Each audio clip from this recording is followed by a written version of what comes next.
հարգելի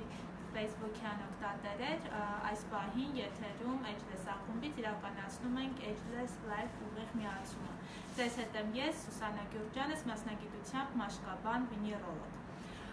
Այսօր մենք խոսելու ենք շատ հետաքրքիր, շատ ադի, շատ կարևոր թեմաների, խնդիրների մասին, որը հետաքրքրում են շատ կանանց և շատ աղջիկների։ Եթերը իրականացնում ենք մեր նախագծերից մեկի շրջանակներում, խոսքս վերաբերվում է կանանց առողջության դպրոցի մասին և այսօրվա իմ հյուրին ներկայացնեմ, ինչ անդրադառնալը մեր այսօրվա թեմային, այսօրվա իմ հյուրն է մանկաբարձ գինեկոլոգ, սոնոգրաֆիստ, բժշկական գիտությունների թեկնածու Պավել Սոցկին, բարև ձեզ։ Ողջույն Սուսաննա, ողջույն։ Հրավերս ընդունելու համար։ Ես նույնպես շնորհակալ եմ։ Ներկայացնեմ այսօրվա մեր թեման, այսօր մենք խոսելու ենք հորմոնալ խանգարումների մասին, դրանցից բխող ճարպակալման, դաշնային ցիկլի խանգարումների մասին, ինչպես նաև մազակալման մասին։ Մինչև մենք մեր թեման սկսելը, ցանկանում եմ տեղեկացնել, որ կարող եք ձեր հարցերը ուղղել մեր այսօրվա հյուրին մեր on-line միացմամբ մեկնաբանությունների դաշտում, ինչպես նաև եթե ցանկանում եք անանուն տարբերակով դիմել, կարող եք ձեր հարցերը գրել մեր Ageless Club Armenia AG-ին։ Բժիշկ Պավել, այսպիսի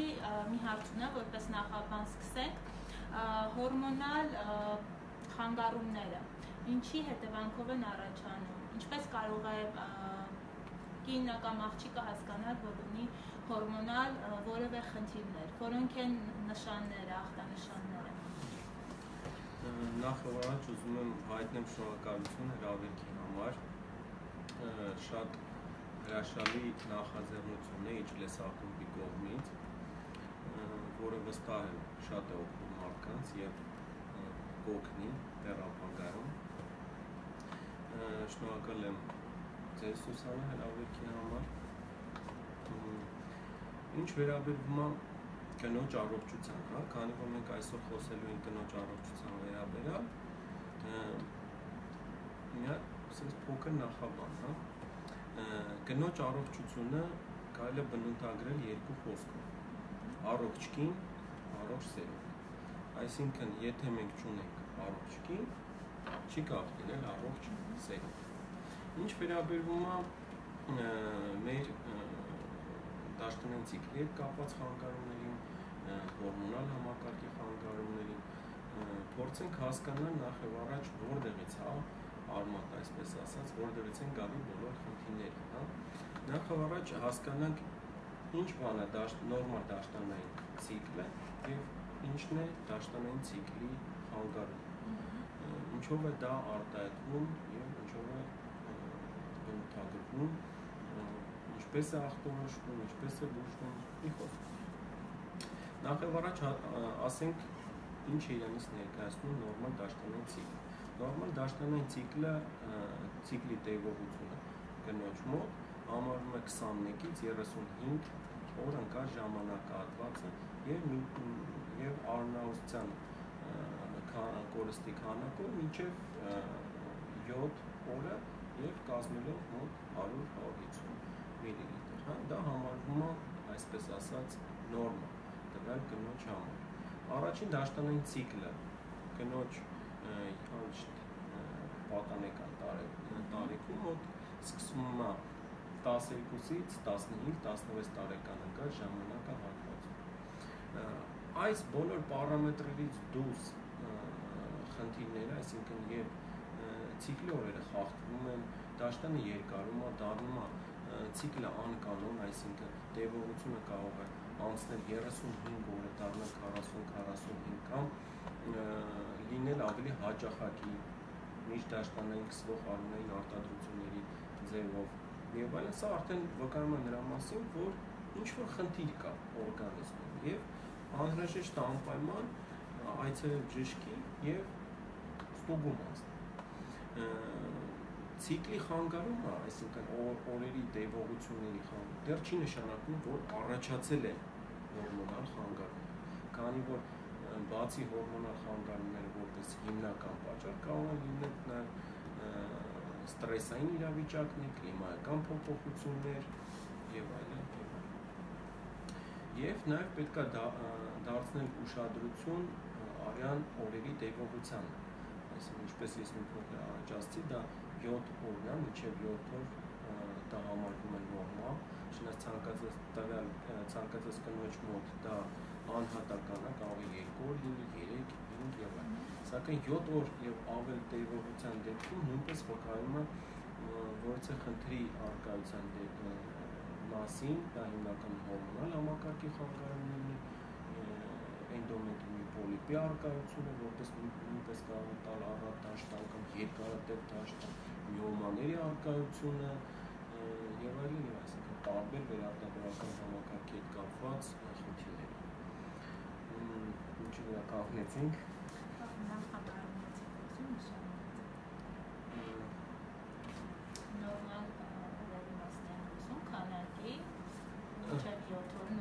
Այո, նորմալ։ Ինչպես ախտորոշել հորմոնալ համակարգի խանգարումները ընդհանրապես, բացի նրանից, որ կինը եւ կինը բժշկի, դա գինեկոլոգ, էնդոկրինոլոգն է կամ գինեկոլոգը, նախ եւ առաջ բացի ընդհանուր զրույցից բժիշկը պետք է իմանա կնոջ ամբողջ առողջության պատմությունը, այսինքն ամենից, այո, իմանա խնդիրների մասին, ցիկլի տևողության, զուգակցող այլ խնդիրների մասին, ինչ խնդիրներ են նախկինում եղել, կինը ծննդաբերած է թե ոչ, մի խոսքով, որի հիման վրա ինքը կազմում է որոշակի պատկեր։ Դրանից հետո նշանակվում է որպես սոնոգրաֆիա եւ կարող է նշանակվել հորմոնալ սկրինինգ։ Ինչա դա մեզ տալի։ Մենք նախ եւ առաջ ստանում ենք կնոջ օրգանիզմի վերաբերյալ պատկեր,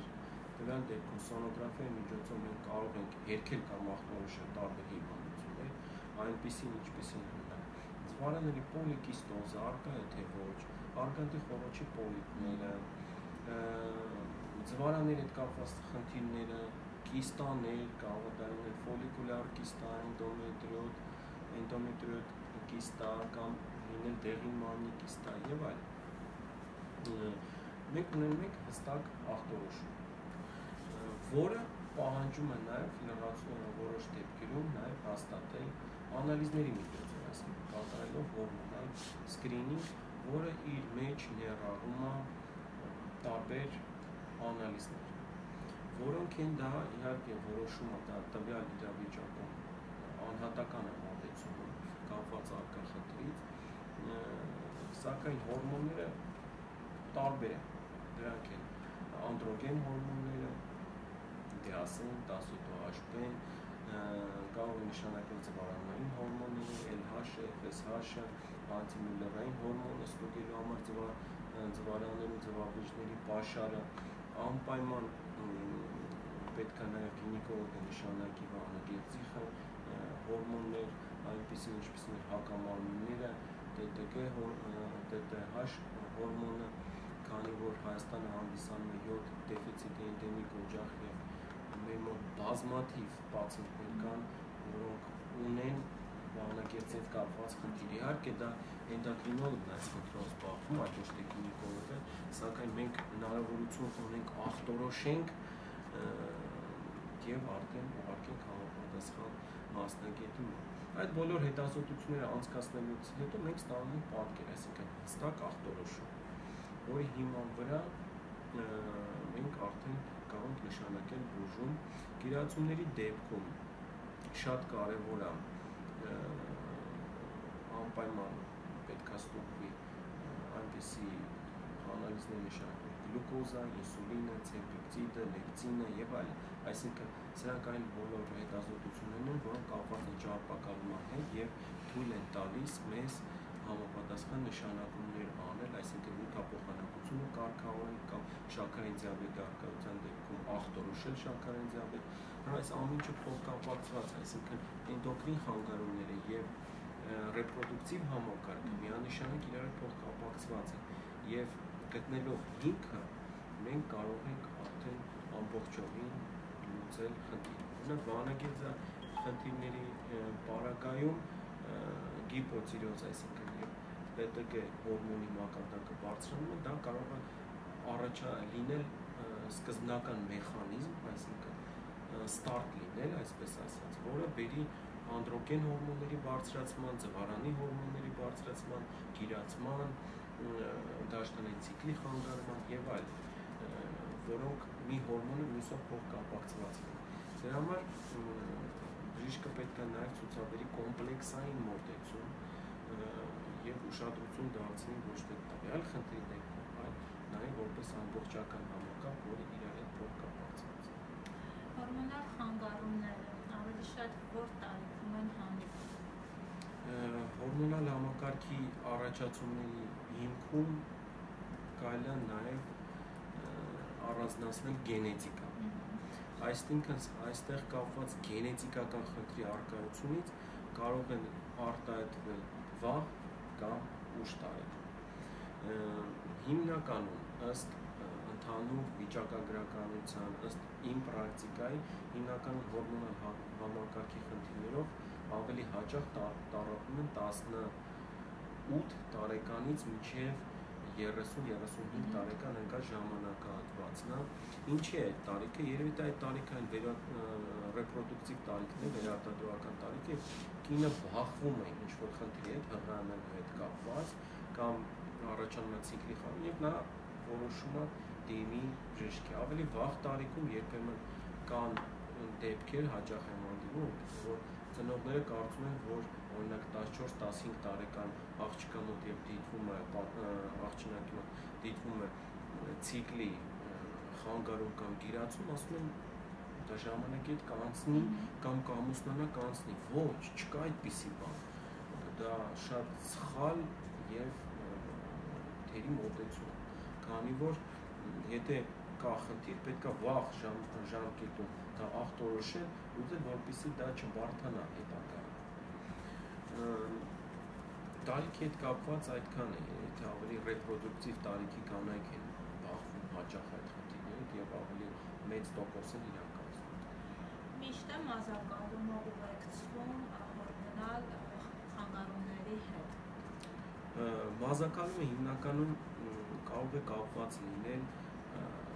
հիմնականում կապված է անդրոգեն հորմոնների մակարդակի բարձրացման հետ։ Դա կարող է 17-OHP, DHS հորմոնը կամ DHS-DAN,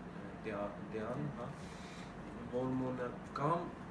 լինել այլ հորմոնալ համակարգի խանգարման պատճառով պոլիկիստոզ հիվանդության դեպքում շատ հաճախ նկատվում է մազակալում, չնայած որ անդրոգեն հորմոնները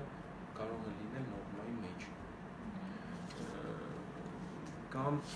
մազակալումը երբեմն լինում է գենետիկ, այսինքն տվյալ կնոջ համար հանդիսանում է նորմա եւ որպես պաթոլոգիա նույնիսկ չի ներկայացնում, այդ դեպքում ուժում չի պահանջվում ձեր մասնագիտականով արդեն համապատասխան մասնագիտ է խորհրդվում,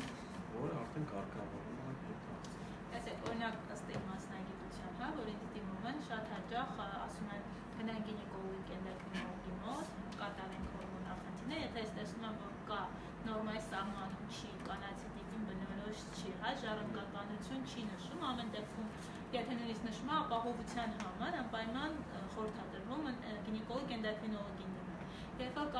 հարց է առաջանում, ասում են եթե կա խնդիրը հորմոնալ, ասում են մենք հիմա հեռացնենք, մազահեռացում կատարենք, զուգահեռ բուժմանը թե բուժումը վերջացնենք նոր։ Շատ գինեկոլոգներ ասում են ոչ, վերջացրեք նոր։ Շատ հաճախ են ինձ այդպես ասում։ Դուք ձեր կարծիքը ինչպես է։ Իմ կարծիքը հետևյալն է, որ նախ եւ առաջ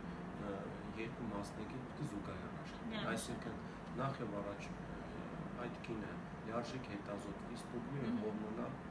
վիճակը, ստատուսը, որը եթե բուժման կարիք չունի, այդ դեպքում միանշանակ զբաղվում է ոչ գինեկոլոգը, կոսմետոլոգը, հա, այդ խնդիրներով եւ կարգավորում։ Իսկ եթե կա խնդիր, այսինքն երբ որ կոսմետոլոգը օրինակ վերացնում է, դա միանշանակ դա կկրկնվի եւ կինը կբախվի նորից նույն խնդրի հետ։ Սակայն նշեմ նաեւ երրորդ տարբերակը, որ երբեմն լինում է ամեն ինչ նորմալ է լինում, հորմոնալ համակարգը, սոմոգրաֆիա, ոչ մի խնդիր չկա, սուր գինեկոլոգ էնդոկրինոլոգի կողմից։ Սակայն մազահեռացում կատարվում է ու նորից կրկնվում է։ Այս դեպքում երբեմն հնարավոր է այդ խնդիրը կանխելու համար զուգահեռ կասմետոլոգիան նաև գինեկոլոգիայի ենթակայքում պրոֆիլակտիկ նշանակումներ անի կոկերի ձևով, այսինքն կոկերը դրանք հակաբեղմնավորիչներ են, որոնք կարող են նշանակվել համ հակաբեղմնավորման էֆեկտի համար, համ էլ բուժական նպատակի, այսինքն հաճախ դրանք կիրառվում են այն դեպքում, երբ կան հորմոնալ համակարգի խանգարում, այդ մասնականում, եւ դրանք կարող են կանխել այդ process-ը, նույնիսկ եթե ամեն ինչ նորմայի մեջ է, իհարկե այստեղ մեծ կապ ունի կինոյի գիրություն, թե չէ, քանի որ գիրացման դեպքում այդպիսի դեղորայքները հակացուցված են։ Տեսեք, ես օրինակ խորհուրդ եմ տալի, որ կատարեն, զուգահեռ բուժմանը, մազահեռացում, որովհետև եթե չկատարվի գրագետ մոտեցում, մազահեռացման, շատ աղջիկներ թելով են պոկում, սափնում են, նույնիսկ պատանեկան տարիքում, եթե այդպիսի խնդիրներ են ունենում, ես պացիենտ եմ ունեցել, որ ակնեի խնդիր եմ ունեցել, թարախաբշտիկներ են եղել, սափրելու ընթացքում ինքը ամբողջ դեմքը տարածել է տվյալ ինֆեկցիան եւ ամբողջը ցանավորվել է։ Դրա համար ես կարծում եմ, որ պետք է զուգահեռ արվի, որ այլ մեթոդների ես միանշանակ ձեր կարծիքի հետ համեմատ եմ, ու նաեւ ասեմ հետեւյալը, քանի որ սափրելու հետ կապված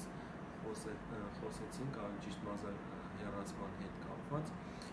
գինեկոլոգիան բախվում է մի այնպիսի խնդրի հետ, որ սափրումը, այսինքն սափրում է շրթունքների մոտ, կանացի սեռական։ Դե պարանոցի մասին չեմ խոսում, դեմքի մասին եւ հիմնականում սեռական օրգանների շուրջ, երբ որ տեղի ունենում սափրում։ Դա շատ սխալ իմ կարծիքով մոտեցում է ինչի։ Դա գուցե հասանելի է, բայց սխալ է, որտեղ բազմաթիվ պացիենտներ են գալի, որ այդ սափրած հատվածներում առաջանում են ֆուրունկուլներ, առաջանում են բարտոլինիտ եւ մի դեպք եմ ունեցել այս վերջին շատ հետաքրքիր մազահեռացումից հետո առաջացել է լիմֆադենիտ, ճարպային այդ ամբողջ շերտը բորբոքվել ու ուռել։ Այս հատվածներում միանշանակ կարելի է կատարել, դա համ անվտանգ է եւ չի ազդում վերարտադրական համակարգի վրա, ընդհանրապես շատ է հարցնում էլոս լազերային էպիլյացիան, որը թույլատրելի է թե երիտասարդ աղջիկներին, թե վերարտադրական տարիքում գտնվող կանանց եւ բացարձակապես ոչ մի ազդեցություն չեն թողնում կնոջ վերարտադրական համակարգի հետագայում երեխա ունենալու վրա, քանի որ իրականում այդ լազերը ներթափանցում է մի քանի միլիմետրով եւ այրում է, հնարավոր չի, որ ինքը վնասի ձվարանները կամ ավելի լավ դիմել այդ մեթոդին, քան այդ հատվածները սափրել։ Ոչ հիգիենիկ պայմաններով։ Այսպիսի մի հարց, դաշտանային ցիկլի խանգարումանը կարող են նպաստել հակաբեղմնավորիչ միջոցները, օրալ հակաբեղմնավորիչ միջոցները։ Այսինքն պատճառ հանդիսանում, որ ցիկլը խանգարվում։ Նայեք, իհարկե կարող են, եթե դրանք սխալ են նշանակված, ճիշտ չեն օգտագործվում, անկանոն են օգտագործվում, երբեմն պացիենտները որպես հակաբեղմնավորման մեթոդ վերցնում են, սկսում են անկանոն խմել կամ մոռանում, դա կբերի ցիկլի խանգարում։ Կամ եթե օրինակ կինը գեր է, իր նշանակվի կոկ, միանշանակ հակաբեղմնավորիչ է, միանշանակ դա կբերի էլ ավելի լուրջ խանգարում, որտեղ իրանց պարագայում դա հակացուցված է, չի կարելի, պետք է համապատասխան կինը որոշակի հորմոնալ ստատուսի համապատասխան, այսինքն իր ընդհանուր օրգանիզմի վիճակը թույլ տա, որպեսզի նա նշանակի, չի կարելի նշանակել այն կանանց, որ տառապում են մակարդելության համակարգի խնդիրներով, ունեն թրոմբոֆիլիա, ունեն արյան հետ խնդիրներ, հեմոֆիլիա եւ այլն, այսինքն տարբեր մակարդելության հետ կապված խնդիրներ, Վիլբրանդի հիվանդություն եւ այլն։ Իրանց չի թույլատրվում, այդ թվում նաեւ հակացուցում է հանդիսանում ոտքերի արտահայտված վարիկոզ լայնացումը, քանի որ բազմաթիվ անգամ, եթե մեկ կինը նույնիսկ չունի վարիկոզ լայնացում, հակաբեղմնավորիչների ընդունման ժամանակ նկարագրում է մի այնպիսի իրավիճակ, որ սկսում են անոթային ցանցը արտահայտել։ Դա կապված է միանշանակ։ չի կարելի օգտագործել հակացությունը հանդիսանում ծխող կանազդեր, այսինքն այս ամենը պետք է հաշվի առնել չէ հակաբեղմնավորիչը կնոջը նշանակի։ Իհարկե ազատ վաճառվում է հակաբեղմնավորիչը տեղատանը եւ ցանկացած կին կարող է ընտրի կամ կարդա ինստրուկցիան եւ ըստ ինստրուկցիան օգտագործել, սակայն ամենաճիշտ տարբերակը անցնել խորհրդատվություն, հասկանալ տվյալ կնոջ օրգանիզմի վիճակի մասին ստանալ ինֆորմացիա, որից հետո արդեն այդտեղ նշանակվի տվյալ կնոջ համար համապատասխան քանի որ կան նաեւ հակաբեղմնավորիչների տասնյակ տեսակ։ Ծխելը նշեցիք, միգուցե այդքանը չի վերաբերվում այս թեմային, բայց ամենահամենայնիվ դեպս ուզում եմ հարցնել. ծխելն ու ալկոհոլի օգտագործելը որքանով են ազդում վերարտադրողական համակարգի վրա կնոջ։ Ծխելը ու ալկոհոլի օգտագործումը չայաշահումը ավելի շուտ։ Դե ծխելը բոլորիս է հայտնի, որ հասցնում է վնաս, քանի որ հենց բուն ծխելը կարող է բերի էստրոգենների համակարգի սխալ արտադրման, այսինքն խանգարի այդ բունը, առաջացնի հիպերէստրոգենիա կամ հիպոէստրոգենիա, դա շղթայական բերի տարբեր հորմոնների խանգարման, որն էլ արտահայտվում վերարտադրողական համակարգի վրա։ Բացի դա օրինակ շատ դեպքերում կան հավատացի կանայք, որ հղիության ընթացքում ծխում են։ Ես բախվել եմ այդպիսի հղիությունների հետ, որ կինը չի կարող թողնել, ինքը գիտակցում է կարող երեխային վնաս լինի, բայց այդպիսի կինը գնում է այսպես ասած վաբանկ, այսինքն հույսով որ նորմալ կլինի։ Միանշանակ դա կարող խանգարել ծխելը ցիկլի ազդեցության վրա, ընդհանուր կնոջ առողջության վրա, տղամարդու առողջության վրա հասցնելով սերմի որակի վատացման։ Ինչ վերաբերվում է կոնկրետ ալկոհոլի չարաշահումը բնականաբար առաջին հերթին շարքի ցանկալյարդը, պանկրեասը, ենթաստամոքսային գեղձը եւ այլն, այսինքն շղթայացված դա ազդում է այդ վերարտադրողական համակարգի վրա եւ առաջացնում է։ Անդրադառնանք դաշտանային ցիկլի խանգարմանը, կան այնպիսի հիվանդություններ, որոնք նպաստում են այլ օրգան համակարգերի կողմից, որոնք կարող են նպաստել ցիկլի խանգարմանը։ Այլ հիվանդություններ, ոչ թե հորմոնալ խնդիրներ, հա։ Այո, միանշանակ, դե քանի որ ամբողջ օրգանիզմը փոխկապակցված է, այսինքն, ինչպես ես մի փոքր առաջ ասեցի, օրգանիզմը դա շղթայական ռեակցիայի նման գործում է։ Բնականաբար, եթե կան օրինակ գլխուղեղի ախտահարումներ, օրինակ ուռուց գլխի մեջ, հա, հիպոֆիզը, դա բնականաբար կարող ազդի վերարտադրողական համակարգի մեջ կամ եթե կան արյան հետ կապված խնդիրներ, նույն մակարդելության հետ կապված խնդիրներ, թրոմբոֆիլիայի խնդիրներ, որոնք նույնպես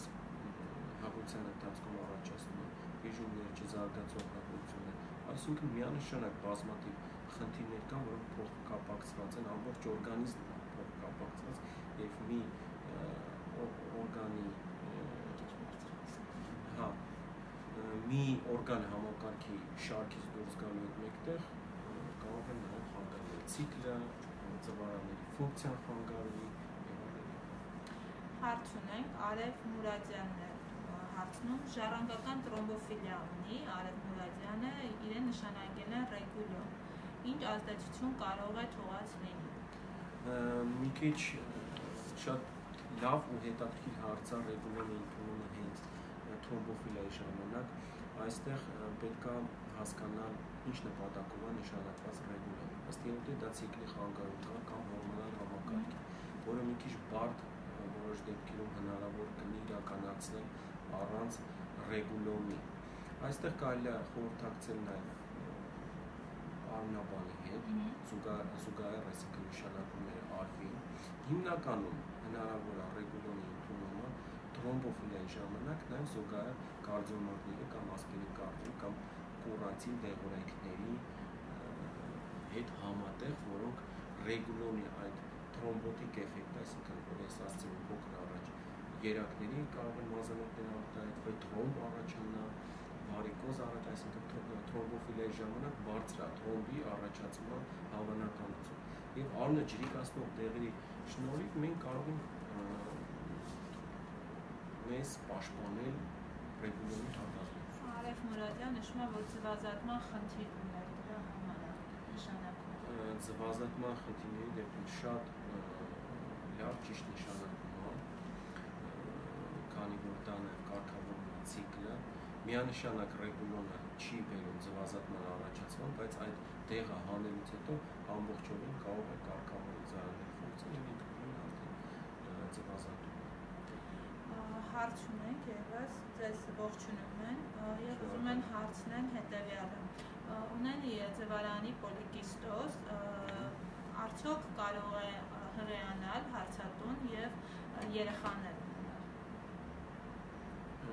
Ունի պոլիկիստոզ։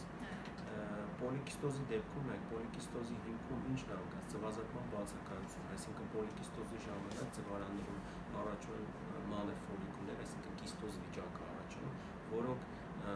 ձվարանի պատի հաստացման հետևանքով չեն կարողանում դուրս գալ ձվարանի միջով։ Եվ այդպիսի կանանց առաջին գանգատներից մեկն է դա հղիության բացակայությունն է։ Դրան զուգահեռ կարող է լինել մազակալում, գիրացում, չնայած նիհարկանացման նույնպես կարող է լինել պոլիկիստոզ։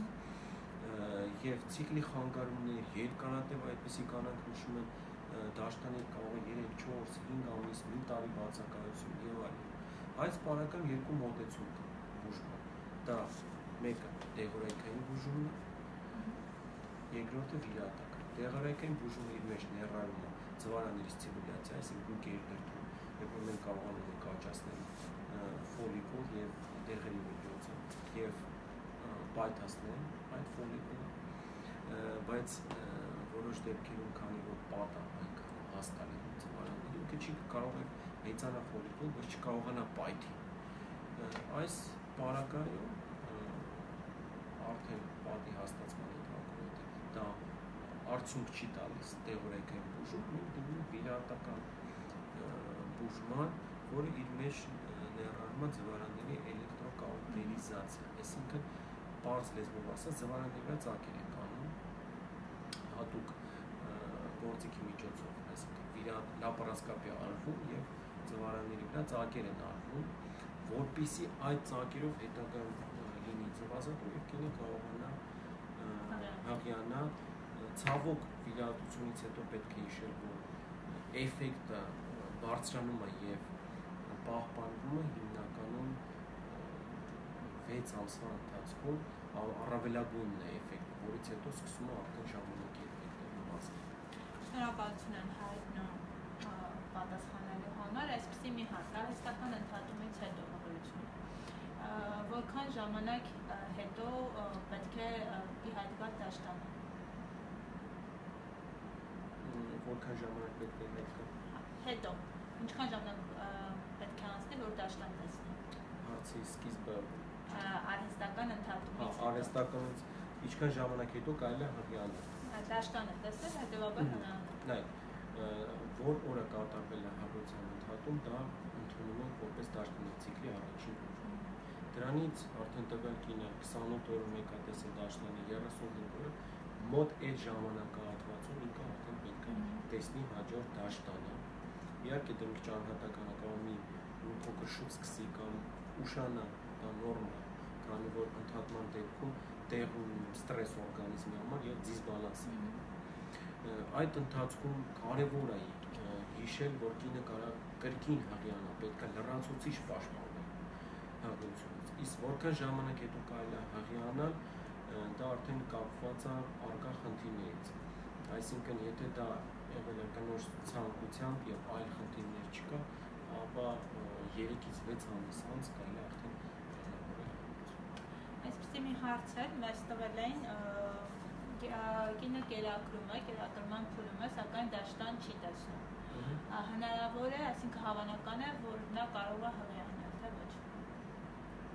Միանշանակ դաշտանի ցիկլ չկա եւ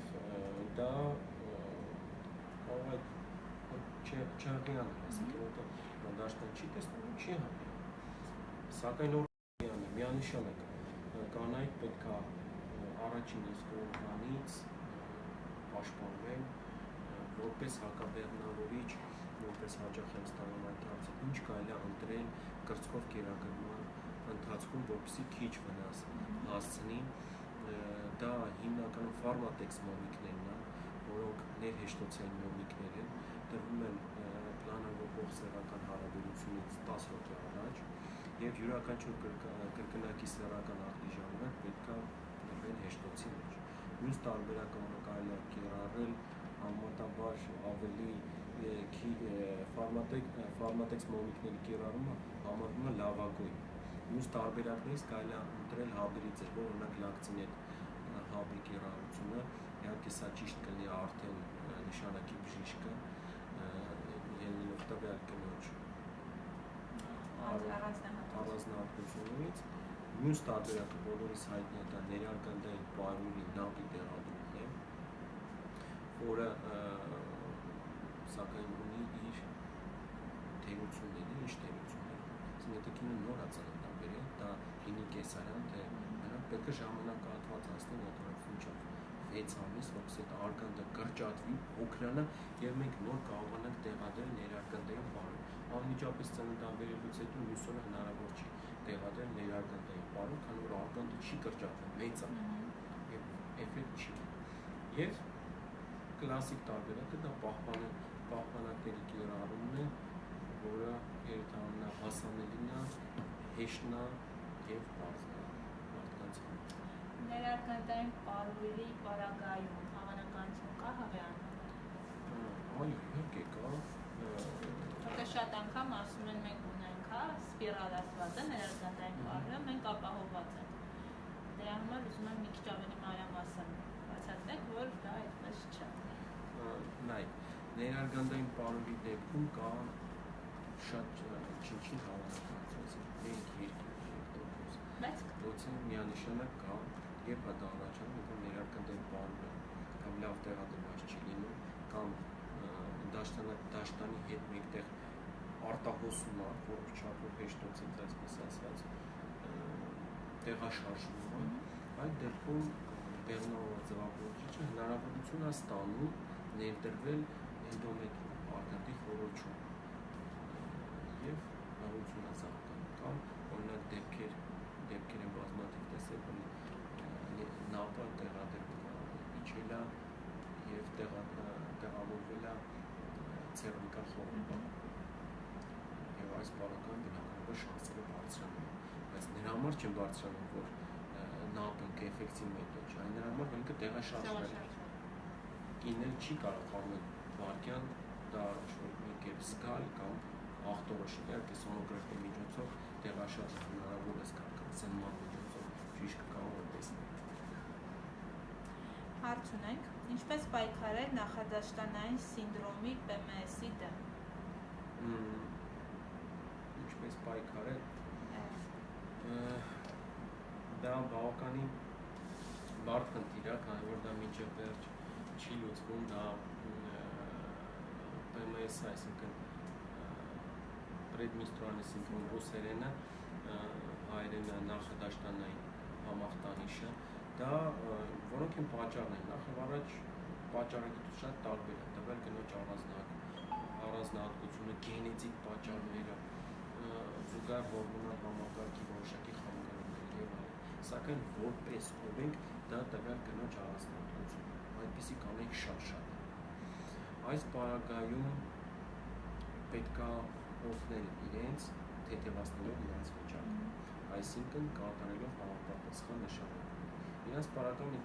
եթե կատարվում է հետազոտությունը, ոչ մի խնդիր չի հայտնվում, որ կարող հանդեսանալ պատճառ նախադաշտանային համախտանիշ, հնարավոր է պրոֆիլակտիկ նշանակումներ արվեն միզամուղների ձևով, քանի որ այդպիսի կանայք հաճախ նշում են հենց դաշտանից առաջ այտուցվածություն, վքնածություն եւ այլն։ Կարող է նշանակվել իրանց պարագայում տրոսպիրինով բաղյակող հակաբեղմնավորիչներ, որոնք այսինքն պարունակում են միզամուղ պրեպարատ, ծծում եք յարիվով եւ ամբողջովին այդ հեղուկը հավի օրգանիզմից այդ վիճակը դիտել։ Կլիմայի փոփոխությունը, այսինքն մի երկրից մյուս երկրի տեղափոխվելը, որքանով է ազդում դաշտան այն ցիկլի խանգարման վրա եւ եթե ազդում է, ապա ինչ պետք է անել։ Կլիմայական փոփոխությունը։ Այո, մի երկրից մյուս երկիր։ Կլիմայական փոփոխությունների դեպքում պետք չի խառնվել օրգանիզմի գործառույթի մեջ բնական։ Պետք է սպասել։ Եթե 1-2 ամսվա ընթացքում դա չի կարգավորվում, այն պարագայում եթե կինը չուներ խնդիր առողջական, չի կարգավորվում, ինքը հունի մեջ չի մտնում օրգանիզմը, ապա այդ դեպքում դիմել բժշկի ստուգվել հորմոնալ համակարգը, սոնոգրաֆիա անցնել բարձր միջնապատճառը։ Հարցատուն 26 տարեկան է, 10 ամիս առաջ ծննդաբերել է, 2 ամիս չի կերակրում, բայց դաշտանը դեռ չի վերականգնվել։ Կրծքագեղձեր սեղմելիս ունենում է արտադրություն կաթնային երանգի։ Դա ինչ կարող է լինել եւ ինչ է պետք անել։ Նայեք, դաշտանային ցիկլը հասկանանք եւ պետք է կարգավորվի կամ ոնց պետք է կարգավորվի կրծքով կերակրման ընթացքում։ Դաշտանային ցիկլը կրծքով կերակրման ընթացքում մինչեւ 1, երբեմն 1 ու քանի ամիս կարող է կարգավորվել։ Դա համարվում է նորմալ։ Եթե չկան այլ խնդիրներ, այսինքն կարող է կամ անմիջապես ծննդաբերության 1 ամիս հետո կարգավորվում կրծքով կերակրման ընթացքում տեսնի կանոնավոր դաշտ, կամ 1 տարի չտեսնի, դա նորմալ է։ Կրծքից արտադրություն, եթե կրծքով կերակրում է, բնականաբար կրծքից կլինի կաթնային արտադրություն, քանի որ պրոլակտինի մակարդակը բարձր է, արտադրվում է օքսիտոցին կրծքով կերակրման ընթացքում, որը բերում է արտադի կրճատման։ Մի խոսքով այդ բոլոր երևույթները հանդիսանում են նորմալ, եթե 1 տարուց ավել կրծքով կերակրման ընթացքում դաշտանային ցիկլը չի կարգավորվում,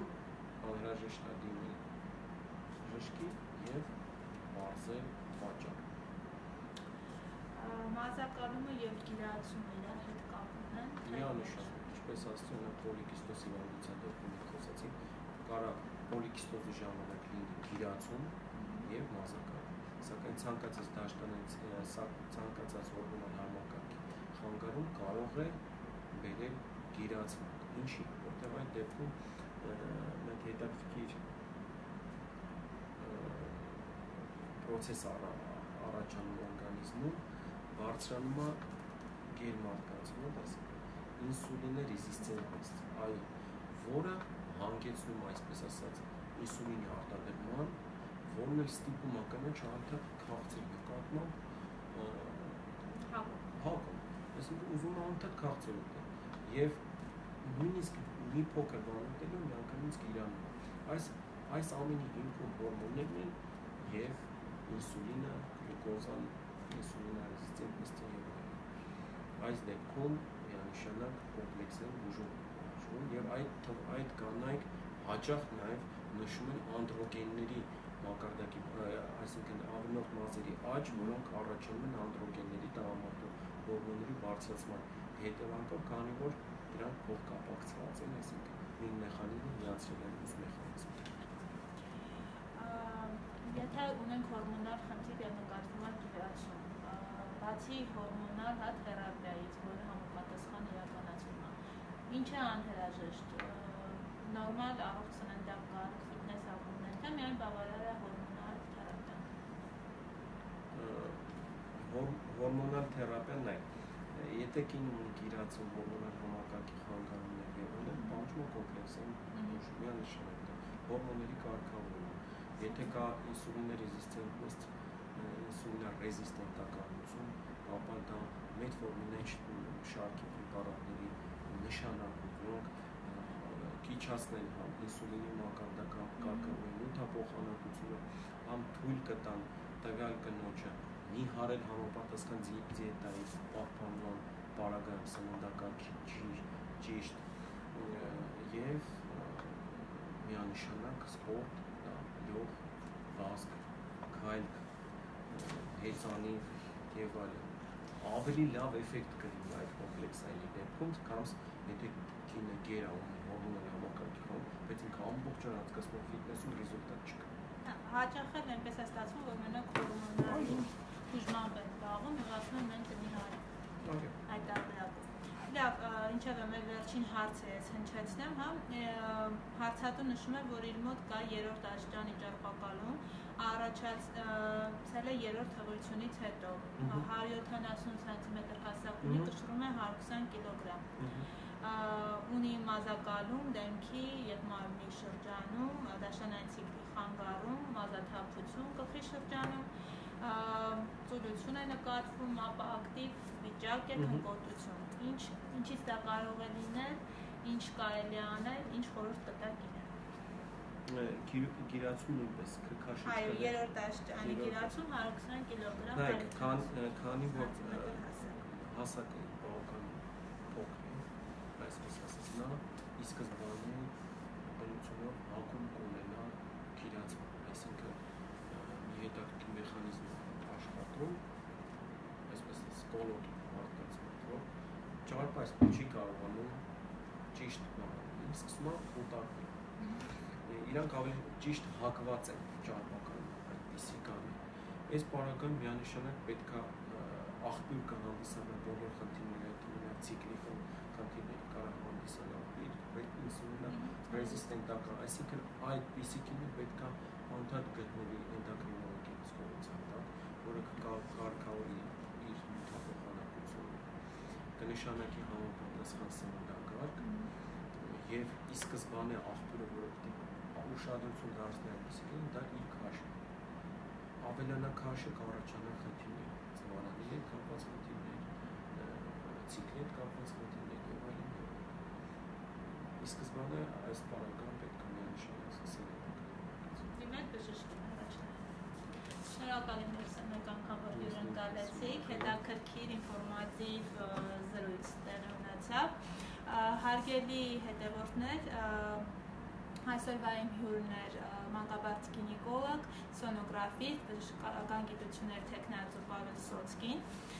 Մենք այսօր մեր եթերը իրականացրեցինք Ageless ակումբից, կանանց առողջության դպրոցի շրջանակներում։